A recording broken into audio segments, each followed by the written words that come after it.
Kuna hizi steel structure ambazo labda ulikuwa unajiuliza hivi huwa zinajengwaje. Ngoja nikupe story fupi sana. Kwa hiyo hapa unapoona hizi, tayari hii ndo nyumba yenyewe. Ndo nyumba imeletwa, ni hizi chuma sasa. Kwa tunachofanya tunaandaa mazingira ya kuipokea. Kwa hii sehemu hapa tumeweka msingi, afu tunaweka na columns. Columns zetu zitakuwa za zege, concrete. The whole foundation itakuwa ni concrete. Pamoja na tofali, pamoja na beam and all other structural detail ambazo zinatakiwa kuwepo. Baada ya kufanya hivyo tutafanya refill kama unavyoanza kujenga nyumba, then tutaanza kuattach hizi steel columns.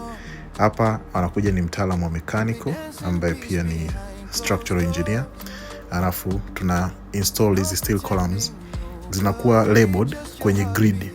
Kwa inajulikana hii column ni ya wapi kama ilivyofanywa kule kiwandani. Baadaye tunafunga hizi purlins kwa ajili ya kuja kuweka sheets. Kwenye hili jengo kuna sheets za pembeni kama unavyoona vile, alafu kuna roofing sheets. Zote hizi maana zinategemea hizi purlin. Kwa hiyo tukisha install purlin kama unavyoona, tutakuja kuweka roofing sheet.